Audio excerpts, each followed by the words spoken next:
Nous sommes de retour en direct sur le plateau de TV Finance, votre émission qui s'attache à comprendre l'actualité et la modéliser pour vous proposer la modéliser et la rendre la plus digeste possible pour que vous puissiez vous l'accaparer et en fonction retravailler vos stratégies d'investissement ou de trading ou bien tout simplement comprendre un monde qui file à 1000 à l'heure. Et pour poursuivre dans cet esprit, dans cette philosophie, j'ai le plaisir de recevoir, comme tous les vendredis, sur le plateau de TV Finance, Eric Galliac. Bonjour Eric.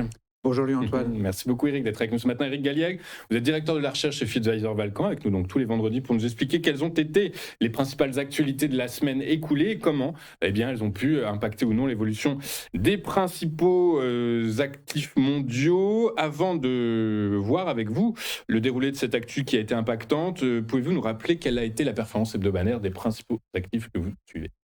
Une performance assez différente entre l'Europe et les États-Unis. L'Europe qui a regagné un petit pourcent et les États-Unis qui ont perdu un gros pourcent, en gros. Donc on a une légère divergence hebdomadaire entre les deux zones géographiques. C'était l'inverse la semaine précédente, ça n'arrête pas de changer. Mais globalement, cet écart, il est en quelque sorte géré ou gouverné par le taux de change. Donc l'euro qui a perdu 1,3%, ou le dollar qui a progressé de 1,3% contre l'euro, qui explique finalement cet écart entre les deux zones géographiques en termes de performance des marchés d'actions. Ok, vous revenez également sur les minutes de la Fed. Oui, la première information qui nous semble importante, c'est la découverte des minutes de la Fed, c'est-à-dire du compte-rendu du dernier FOMC, qui n'est pas la première information, mais voilà, merci. Donc ce compte-rendu qui indique que manifestement, le comité de politique monétaire est désormais plutôt favorable à une hausse des taux, ou en tout cas envisagerait une hausse des taux si l'inflation continuait à rester supérieure à 2%, ce qui semble complètement évident. Et donc on a vraiment une confirmation en fait de ce retournement complet donc, des anticipations sur les politiques monétaires, puisqu'on attendait une baisse des taux avec l'arrivée de Kevin Warsh, et en fait on va avoir peut-être une hausse de taux.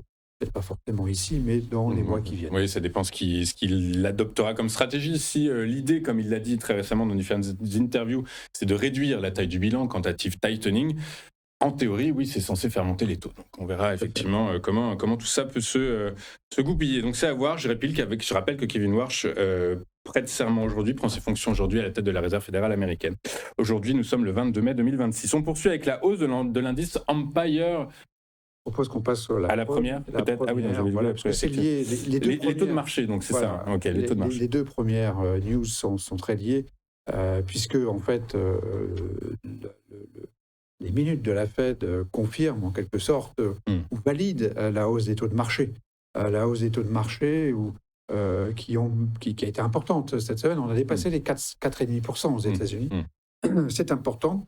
C'est la borne qu'il ne faut pas dépasser. Et il y a une qu'il ne faut pas dépasser. Et l'histoire longue des taux montre que si on dépasse largement ces 4,5, on pourrait finalement assez vite revenir au taux qui prévalait avant la période d'absence d'inflation, avant les années 2000 en fait, et qui était plutôt entre 5 et 6%. Donc on est vraiment là à un point de rupture qui est effectivement important, qui est lié à l'inflation, qui est lié à la politique monétaire de la Fed aussi.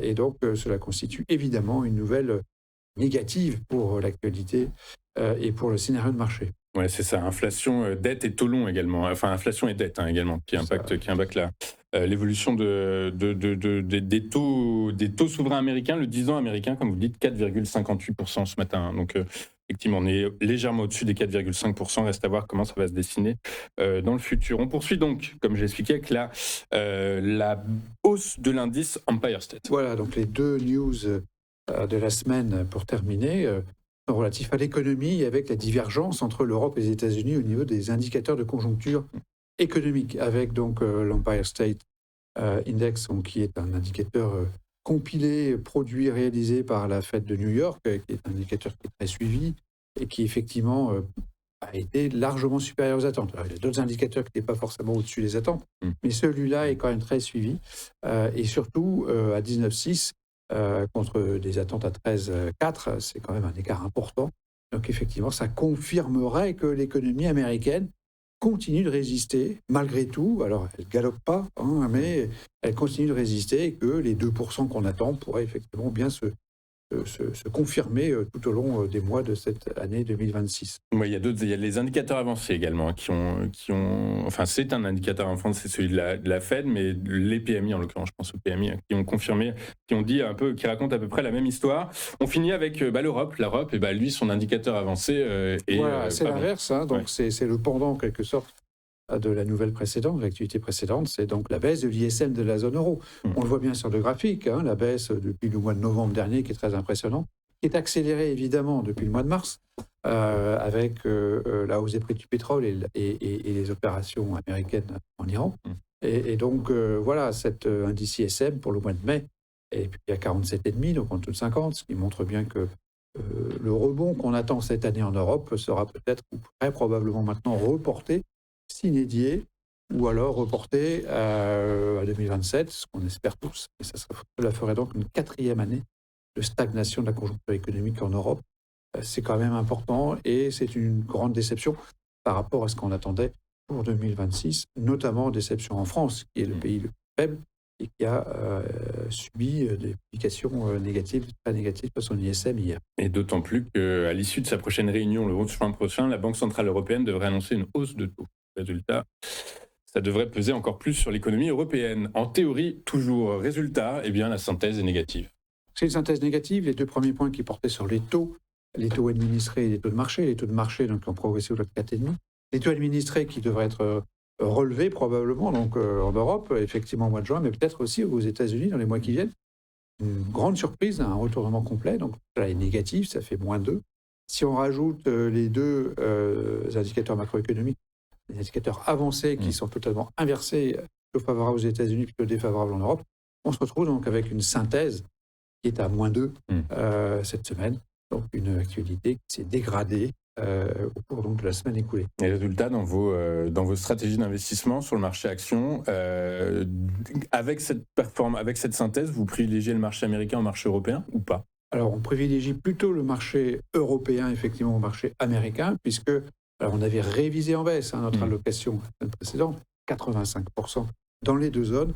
On vient de remonter à 100% en Europe sur la base donc, de cette dynamique, notamment des titres individuels qui s'est amélioré, donc le spread momentum qui a remonté significativement à plus 27, alors que notre indice de mesure de la perception du risque par le marché s'est amélioré aussi à 38%, donc le Market Pressure Index qui, lui, retrace la perception du risque par les investisseurs qui donc, s'améliore.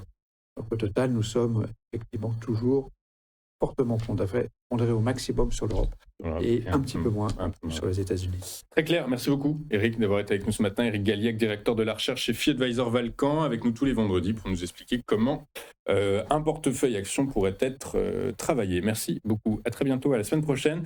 De notre côté, courte page de publicité et on retrouve Alexandre Barazev, Chief Market Analyst, chez IG, avec lequel nous allons revenir sur l'actualité la plus brûlante. Et l'actualité la plus brûlante, on l'a effleurée avec Eric, ce sont les marchés obligataires. Il y a également l'IPO extraordinaire de SpaceX mi-juin et évidemment la géopolitique. À tout de suite.